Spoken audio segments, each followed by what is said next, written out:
Welcome to the Daily Brief, where I'll go over the action in the market for Thursday, February 9th, and then we'll see how things look for Friday, February 10th. We had a pretty significant down day. In fact, this positive backdrop, longer term, is still holding up. Looking at our daily charts, we're starting to see things shift over negative. Unless we get a really powerful up move on Friday, we're going to lose this shorter term positive backdrop and possibly decline even further. So let's go back and talk about what happened. Right at the open, we had a gap higher open.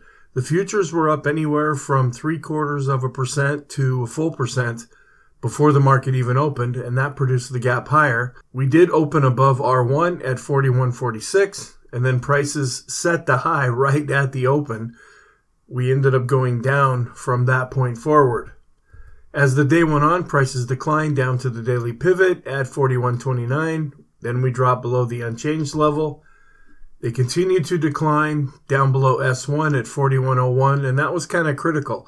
4100 has become not only a psychological level, but it's also become more of a technical level as well.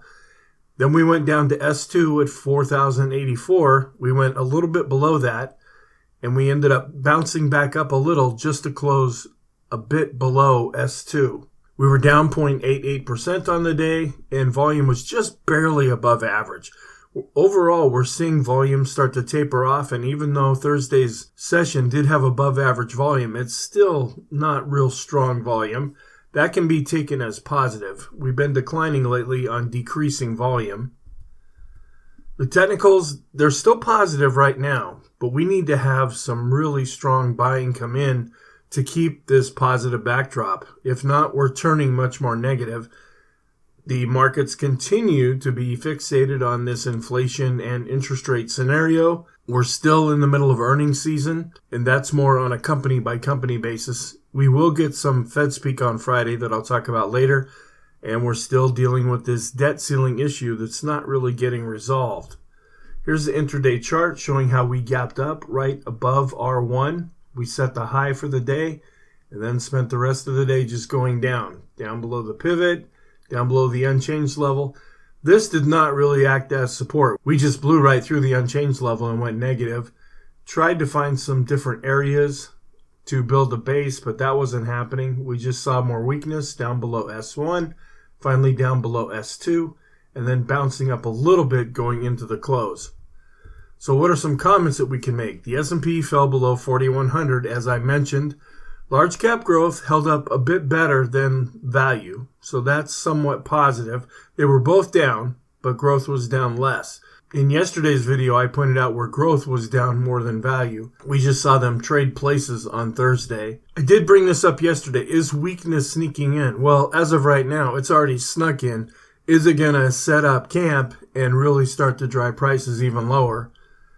On a short-term basis, we still have one of our stochastic charts that's extreme overbought. And the interesting thing is the Stoch RSI has already gone extreme negative, so it's giving us an oversold indication. That's kind of interesting to have overbought and oversold at the same time.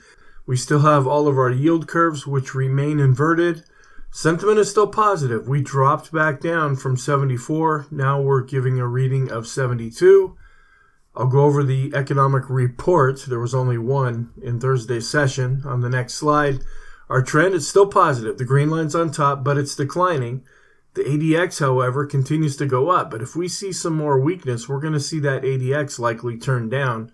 We're above 20 with the ADX. I've changed our bias to negative with the 2 down days in a row, and our momentum has now switched more over to negative. We only had jobless claims that came out on Thursday. They were actually a little bit stronger than expected. We haven't seen that in a while. They came in at 196,000. They expected it to come in at 194,000. Here's one of the charts that I brought up yesterday, and I'm mainly looking at the volume part of this chart. Even though we're declining based on price, we're now down below zero, so that's more negative. On volume, we haven't crossed below zero yet, but we had this extreme positive reading, and we're starting to come back down from that. In yesterday's video, I thought I had the most updated version of the American Association of Individual Investors. Turns out that was not the case. We had a more updated version for this past week showing how they've actually turned more positive. Here's the jobless claim showing how they just ticked up a little slightly. We've been able to cross back above the moving average, and this is what we're watching for. This is what the Fed's been using to justify raising interest rates, is the strong employment situation. Well, if the jobless claims start to go back up, that means we're seeing some weakness in the employment situation. Here's the continuing claims. That is also showing a pickup. The ulcer index turned up a little bit, but is still showing that things are complacent. And the same thing with the VIX. We were able to climb back above 20 with the down day, but we're still giving a pretty low reading overall. When it's low, it's time to go. And if we do continue to decline, we would expect to see the VIX really go up. On the bar chart, it's also showing an advance, and we close near the high. Another thing that's showing the volatility is really starting to pick up is the VIX of the VIX is starting to break out and giving us much higher readings, both on the bar chart and on the line chart. Here's our ADX showing how the black line is above the moving average. That's positive. It's rolling over a little bit. It hasn't crossed below it yet, and we are above 20. The green line's on top, even though it's declining, so we default to a positive trend. The Arun haven't shown this in a little bit. We're starting to see our oscillator come down after giving us a pretty extreme positive reading. It shows how buyers have been really decreasing and a little bit of a tick up in the sellers. Here's the daily chart where we came right up to this R1 level, which was also resistance. We could not break through that, and we've been coming back down. We've now dropped below the December highs. We do have some support, still a little bit below where we're at right now. Can we hang on to that support, or will we fall through that? If we continue to fall through that, the next main level of support is just under 4,000 at the pivot, and that could also turn things more negative. But on a positive side, we're above the trend line. We're still above this support. We've just seen a recent golden cross, so there's some positive and negative by looking at this chart. At the bottom, you can see where volume just barely ticked up above the moving average. The Stochc RSI already giving us an extreme negative reading. Looking at our moving average study, we're seeing a decline in the 20, 50, and 200-day moving averages. The short-term Stochc is no longer extreme, nor is the intermediate term. We're still extreme with the long term, but it is rolling over and starting to go down. Our oscillators, we're starting to see some more weakness with the slope, and even the TSI is beginning to roll over, but it hasn't quite crossed yet. In the intermediate term, we're seeing our MACD start to roll over and getting ready to cross. Down here we have the PPO, which also might be getting ready to cross. These other oscillators, they're still positive, but they are showing some signs of weakness. Looking at our PMO study, here's the PMO itself, where it's beginning to roll over.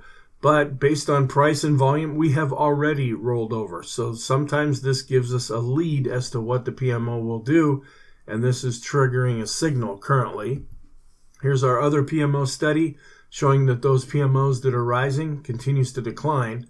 The buy signals are declining, and we're coming down after giving an extreme reading with those PMOs that are above zero. The BPI dropped down below 70, and it's not really breaking to the downside, but it is looking a bit more negative. Other times when we got to an extreme positive reading, that marked some kind of a top in the S&P. Here's our NYSE bullish percent index. After breaking out and surpassing the summer highs, we're starting to come back down. So this chart is still positive, but starting to show what could be some weakness. This was the thing that kind of triggered everything a few days ago, where the parabolic SAR started to put dots on top, and that is negative. So this chart has switched over to negative. Chaikin money flow still positive overall, but declining. And looking at our double and triple exponential moving averages, we're coming right down to this anchored moving average going back to the all-time high. So far, this support level has held. Are we going to be able to build a base here and then bounce back up off of this, or are we going to break down through that support level? The anchored moving average is giving us a reading of 4,085. The TTM squeeze still positive, but we're showing the darkened blue bars here, and they are declining. So that is turning a bit more negative. Our short-term fib levels, we were above this 100% retracement. We fell down below it in yesterday's action, while we continued to go down below it as well. The next level of support on this chart is at about the 4,007 level. And then going from the all-time high to the October low, we really ran into some trouble at this 50% retracement level, and we've been coming back down. Our longer-term chart, going back to the COVID low to the all-time high, we're still in no man's land overall. If we continue to fall, we're looking at the 4,020 level as possible support. The Swinland trading oscillator based on price and volume is now turning more negative. We're declining and dropped below zero. Moving average tree, we're still above all the moving averages. So that's positive for right now. But if we continue to decline, we're going to start slicing through some of these moving averages. The Elder Impulse system has switched to negative now for the S&P. McClellan oscillator, after dropping below zero, continues to decline and is not necessarily extreme negative. This is starting to roll over the summation index based on prices rolling over and based on volume after hitting this pretty extreme reading and also matching the level that was seen back in August. So this is turning more negative. New highs, new lows. With the gap higher open, we did see a little bit of a breakout in new highs, not really an expansion of new lows, but overall our 5 period is starting to roll over and our 10 period is flat to slightly declining. Advanced decline line based on price continues to show some weakness, but we're above the moving average as well as with volume. But if we see prices go down, this will likely drop as well. The advanced decline ratio starting to drop below zero with the 19-day exponential moving average. That goes faster. If we continue to fall, then the red line will eventually fall below zero as well. Accumulation distribution, after getting a long ways away from the moving average, we're starting to come back, but we're still above it. The Copic curve, just about getting ready to say that this buy signal generated in the first part of January is now gone.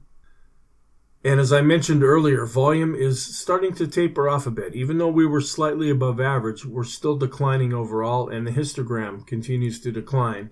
That could be taken as positive, again, because we're seeing declines on lower volume. Our longer-term moving average study, we're dropping below on the 150 and the 200, so I'll probably take this chart off unless we really have a strong Friday. The diamonds have also switched over to negative now with the red bar. The NASDAQ, after coming up to R1, has now been falling back down, and the same thing is true with the NASDAQ 100. The Qs are still neutral overall with a blue bar. And then looking at the fib retracement from the all-time high back to the October low, we came right up to this 38.2% retracement, and now we've been falling back. The small cap index, on the negative side, we couldn't get above this R1 and we've been declining. On the positive side, we had a recent golden cross. Midcaps, also a recent golden cross, came right up to this R level, and it seems like this is where everything halted, and this was a pivot level for the midcaps, and this has been one of the stronger indexes so far in 2023. Well, now we're starting to see some weakness as prices retreat.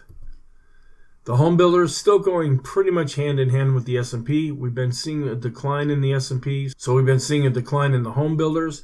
The ratio continues to fall, and they're still having a really strong correlation, which means they're going in the same general direction. Looking at some of our possible positive scenarios, looking at a broad market measurement of the 5-period moving average of the highs minus the lows, ticked down a little bit, but we're still above zero. And looking at our 50-period exponential moving average of the new highs minus the new lows, this is a moving average of a moving average. It takes a lot for this thing to really shift, so we're still positive overall. And here's that same chart showing the 50-period moving average looks like an EKG, and then the red line that might be a little hard to see, that is the moving average of the moving average, showing that these are still both positive. The 10-day moving average of the highs minus the lows really isn't moving all that much. We kind of came right up here and have been sitting at this level for the last few days. This is positive. The S&P 500 continues to outperform the utilities, and when this is going up, that gives a lot of support to the S&P. But if this starts to turn back down, that could mark some kind of a top in the S&P 500. We're seeing fear pick up a little bit. When this is going down, that means fear is decreasing. So we read this like we do the VIX. When it's going up, that means fear is increasing. So we've been decreasing a lot in 2023 so far. Well, now this is starting to turn back up and show a little bit more fear. Our staples are still looking okay. After really spiking up and then falling, they ticked up just slightly, but this still looks like a viable spike. So then what's our outlook for Friday? The technicals for the S&P, they're turning negative. A week ago when I did the weekly video and I was evaluating things, I said things are pretty positive, but if things start to shift over negative, we're going to be seeing if that changes the technical picture. Right now, it looks like that is what is happening unless we see some real buying and real upward movement in Friday's session. On Friday, we have the preliminary consumer sentiment reading and the Treasury budget. Not a real strong day. Consumer sentiment can be influential. All the geopolitical events, the markets are still really fixated on this inflation and interest rate scenario. It's been that through 2022. It continues to be that in 2023 because that's feeding into the earnings per share as well as valuation concerns. There will be earnings being released. We will have a Fed speech on Friday that I'll go through in just a moment, and there doesn't seem to be any headway made in the debt ceiling debate. Looking at the Stock Traders Almanac statistics, for February 10th, we're a little bit more positive. 57.1% of the time we're up, so that's a little bit more than half. Same reading with the S&P 500. A little bit more positive with the NASDAQ, up 61.9% of the time. But remember, that means that we're down 39.1% of the time. February 10th has been more positive than negative, but there's been negative days also. And then I'll just quickly go through the rest of this. We're still working off the 3-0 trifecta, but that has to do with the whole year-long look at the market. We do have a speech being given on Friday, but it's not by Chairperson Powell. I'll quickly go down here. It's by Governor Christopher Waller. So we'll just be seeing if we get any information from that. Our scenarios can't really go with the downwind yet, even though things are turning more negative. We're still positive overall, but we're just shifting to a more negative stance. We could go with the up scenario, but we're going to have to see some real solid movement on Friday. And then our ADX is above 20. It's getting stronger, and it is positive because the green line's on top. So we're getting some kind of mixed signals right now. So our conclusion, the S&P is turning negative. Short term, positive but turning negative. Intermediate term, positive but turning negative. Long term, we're still positive as long as we're above that 200-day simple moving average. And we recently had a golden cross. Thank you. I hope you have a wonderful Friday. I will look at preparing the weekly video, the intermarket analysis video, the deep dive video, and the supplemental video over the weekend. So I will talk to you in the next series of videos.